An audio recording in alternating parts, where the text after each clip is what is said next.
11 мая, 1169-й день аннексии Крыма. Время новостей на АТР. Добрый вечер.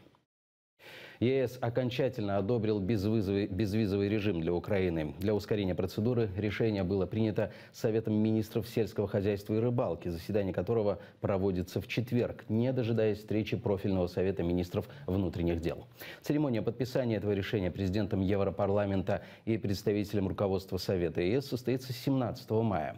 После этого регламент должен быть опубликован в официальном вестнике ЕС. Фактически безвиз вступит в силу еще через 20 дней после публикации, то есть после 11 июня. Президент Петр Порошенко поздравил українців з рішенням Євросоюзу. 34 європейських країни увімкнуть зелене світло власникам українських біометричних паспортів для безвізових короткострокових поїздок. Зникнуть черги в посольства та візові центри, залишаться в минулому виснажлива тяганина зі збору паперів, люди заощадять гроші, які витрачали на консульські збори та послуги посередників, але безвіз – це набагато більше, ніж спрощення способу виїзду за кордон. Полиция пока не вызывала авторов фильма «Убийство Павла». Об этом сообщила одна из авторов Анна Бабинец. Голова Нацполіції пан Князєв заявив про те, що вони збирають засідання тих слідчих, які дотичні. Потім також пан Аваков заявив про те, що хочуть викликати на допит і пана Устименка, і журналістів, які працювали над фільмом. Але це була фейсбучна заява. Наразі нікому з команди запрошень на розмову не було. Презентация фильма прошла в Медиахабе. Это совместная работа журналистов редакции Громадского с Листва.Инфо и зарубежных коллег. Они провели независимое расследование убийства Павла Шереметы и установили, что сотрудник СБУ был под его домом накануне убийства. По словам авторов, они сразу после аварии собирали материалы с камер наблюдения, опрашивали свидетелей и коллег Шеремета. Некоторые находили, по словам авторов, некоторые находки, по словам авторов, заставили иначе взглянуть на официальные заявления правоохранителей. Журналисты приглашали представителей силовых ведомств на презентацию фильма, но они не пришли. Радиошоу. Задержанного в Крыму активиста Резу Изетова отпустили после допроса. В его доме в Строгановке провели обыск, после чего повезли в центр где допросили. Адвоката силовики не пустили. Изъятые вещи вам не вернули. Нет. Сказали после проведения экспертизы. Как долго она будет проходить, я не знаю. И вопросы касались только вот существа дела, только пропавшего человека. Пропавшего человека, моего отношения к религии. То есть они общие вопросы тоже задавали? Да, конечно. Я ехал прямо за автомобилем, в котором везли Изетова. Я видел, что его завезли туда, видел, что он там находится. Однако сотрудники, смеясь, ухмыляясь, сказали: нет, его здесь нету. Дежурный же сказал, что я буду искать вашего подзащитного. Через 30 минут я опять повторно позвонил. Он сказал, что обещают, что к вам выйдут. Но так и никто и не вышел. Владелец дома, в котором Реза Изетов арендует жилье, позволил очевидцам войти в помещение и увидеть последствия обыска. А он человек в зеленом. Наверное, готовит провокации. Что-то нашли, какой-то будильник смотанный.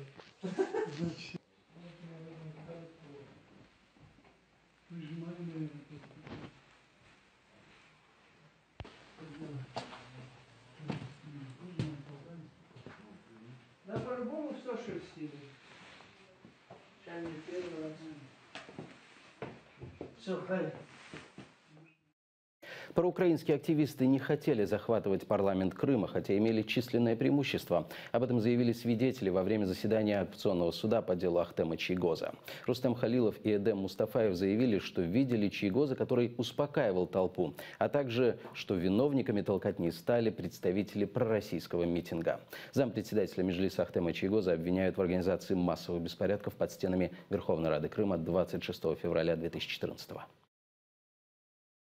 Около часа он увидел, что к пророссийским митингующим присоединяется большая колонна, несколько сотен человек. которые идут гуськом, положа левую руку на плечи предыдущего, организованно. И после этого началась давка, причем давка началась со стороны пророссийских митингующих, которые вначале начали кидать пластиковые бутылки проукраинских митингующих, потом начали пытаться выдавить их. Далее давка имела колебательный характер. И продолжалось так некоторое время, пока Рифат Чубаров и Сергей Аксенов не выступили с заявлением о том, что сессия не состоится.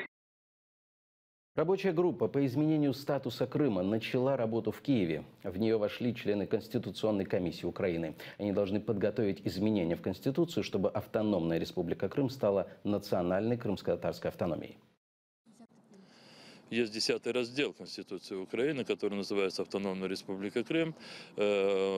Консультации с членами Конституционной комиссии показали то, что в этот раздел изменения обязательно понадобится, но не исключено, и скорее всего так оно и будет, некоторые изменения будут внесены и в другие разделы, которые будут связаны с автономной Республикой Крым и городом Севастополем. Эта ныне существующая автономная республика переформатируется национально-территориально.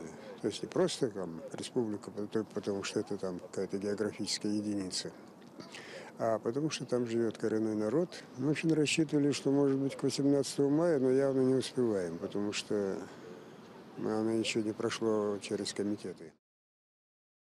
Пора отпускать. В Киеве устроили акцию поддержки политзаключенного Олега Сенцова. В 3-ю годовщину его ареста на улицах украинской столицы раздавали листовки с изображением любимого места Олега и предлагали сделать селфи с этой открыткой. Двоюродная сестра Олега Сенцова Наталья показывает письма брата. Это единственная возможность их общения. От свидания Олег отказался. Сказал, что ему так проще держаться морально, более закрытым быть. Описывал, что он видел других заключенных после свидания с родными, в какую те валились в депрессию. И говорит, что это очень тяжело, лучше закрыться. А это премия «Свобода писать», которую наградил Олега американский Пен-центр. Наталья получила ее в Нью-Йорке от имени брата. Плакаты с изображением Олега Сенцова и других осужденных вместе с ним за терроризм появились на Крещатике. Волонтери кампанії «Let my people go» вийшли сюди для того, щоб нагадати українському суспільству про те, що є політв'язні Кремля, серед них Олег Сенцов, якщо говорити про його справу ще Олександр Кольченко, Олексій Черній. Хочемо привернути увагу до цієї проблеми, тому що, на жаль, люди не можуть дуже довго тримати навіть якісь там співчуття іншої людині, це все забувається, там життя своє, але треба пам'ятати. Волонтеры разместились около официальной фан-зоны Евровидения, чтобы про украинских заключенных узнал весь мир. Мы ждем усиления интереса, как минимум. Как говорится, вода камень точит. Я считаю, что все это очень полезно и очень нужно. В первую очередь проинформировать людей, которые приехали на Евровидение, да, чтобы они понимали, что дело не ограничивается только концертами, есть другой аспект жизни. Здесь сейчас много иностранцев. Так совпало, но мы это используем. Поддержать Олега Сенцова пришел российский поэт Орлуша. Слово даже одного человека – это всегда эффективно. Кто-то увидит, поймет, что, во-первых, об этом нельзя забывать. Волонтеры раздали листовки с изображением озера в родном селе Олега Сенцова, скалистом Бахчисарайского района. Они предлагают людям делать фото с этими листовками и выкладывать их в соцсети с хэштегом «Пора отпускать». Ляля Озерчук, Эльдар Тарахташ, Заман, АТР. Отставки министра внутренних дел Арсена Авакова требовали ауновцы. Они вышли к зданию министерства из-за того, что 9 мая во время штурма штаба ОУН пострадали члены их организации. Вход в министерство оцепили живой цепью полицейских. После попытки митингующих зайти в министерство начались столкновения. Поговорить с митингующими вышел заместитель председателя национальной полиции Украины Александр Фальцевич. Один из травмированных ауновцев плюнул Фальцевичу в лицо.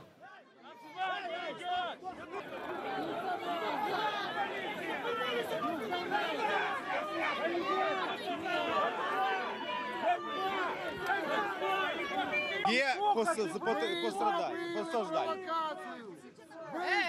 Алло, ви що робите? Слушай! У нас в музеї є тубус, відстріляний гранатомет, тобто це звичайна труба. Коли міліція в 5 годині заблокувала штаб, звісно, хлопці почали питати, чому.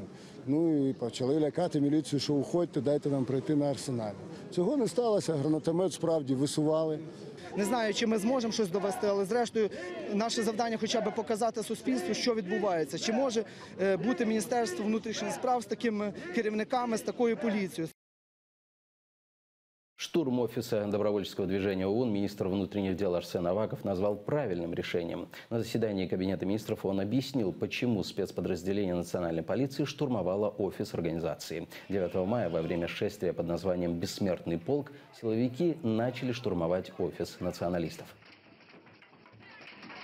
В момент, когда там збирався натовп, поліцейські побачили, що в вікно офісу відповідного ОУН стоит людина в камуфляжной маске, и у него на плече гранатомет. И полицейские приняли негайне рішення войти в це приміщення і локалізувати цю проблему. Після цього було знайдено там цей тубус, він був пустий, але ми не могли знати, чи це пустий тубус, чи це готується вистріл. Акция «Сдай кровь, спаси жизнь» состоялась в рамках 4-й глобальной недели безопасности дорожного движения ООН в больнице Ахмадет. Наша корреспондентка Дарина Иванютенко посетила акцию. Алексей пришел сдать кровь. Поки що не відчуваю навіть. З мене щось викликає. Здавати кров, допомоги іншим, кому вона потрібна. Електронний валір використовується при заборі крові, щоб визначити об'єм і вагу крові, що ми забираємо в донора. Среди доноров были сотрудники национальной полиции. Намагаємося привернути увагу з цією акцією для того, щоб всі небайдужі громадяни, водії та пішоходи притримувались правил дорожнього руху. Дмитрий 36-й раз стал донором крови. После сдачи крови мне выдали сухой паёк. А почему? Матками, соком или чечками. Просто помогаю. Мой номер в базе доноров, поэтому когда надо, меня вызывают. Эта девочка лежит в отделении ортопедии и травматологии больницы Ахмадет. Она одна из тех, для кого сдали кровь. Дарина Иванютенко, Заман, АТР.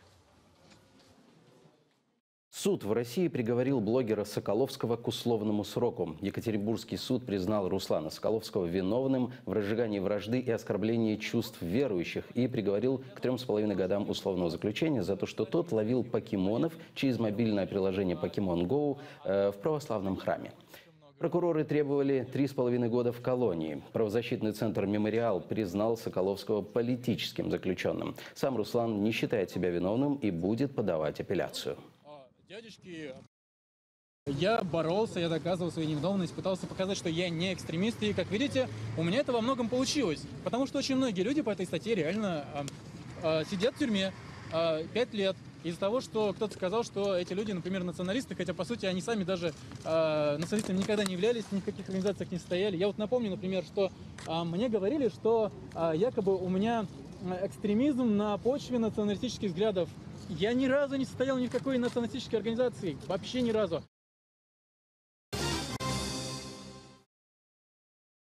В главной фан-зоне Евровидения 2017 проходит концерт крымско-татарской музыки и танцев. Таким образом, организаторы решили представить культуру победительницы прошлого конкурса Джамалы. Сейчас там находится наша корреспондентка Лидия Полянская. Лидия, вы в эфире.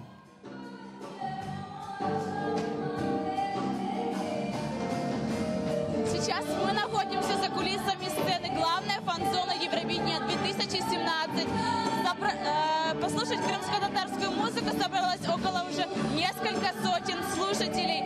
Сейчас на сцене поет Алия Хаджабадинова. Следующей на сцену готовится выйти Эльзара Баталова, которая стоит рядом со мной. Эльзара Ханум, что будете сегодня исполнять и чем хотите поделиться со слушателями? Селям алейкум, дорогие телезрители канала АТР. А я хочу сказать, что мы в центре Киева, в центре на Крещатике дарим сегодня крымско-татарскую культуру. Я счастлива быть сегодня со своими коллегами. Хочу передать привет всем крымчанам, всем крымским татарам. Крым — это наша родина. И сегодня песня Келебарь про это. Моя песня в соавторстве с Нариманом Баличем о том, что Крым наш, и все будет прекрасно, весна придет. Спасибо всем, кто пригласил на этот праздник. Спасибо Джамале за эту победу. Она сделала нам всем подарок. Спасибо. Больше информации о том, как прошел концерт крымско-татарской культуры, в следующем выпуске «Заман».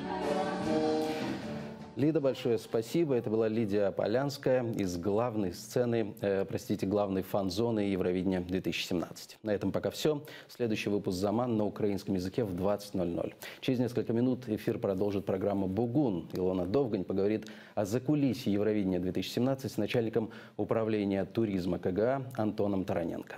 Хорошего вечера. Будьте с нами.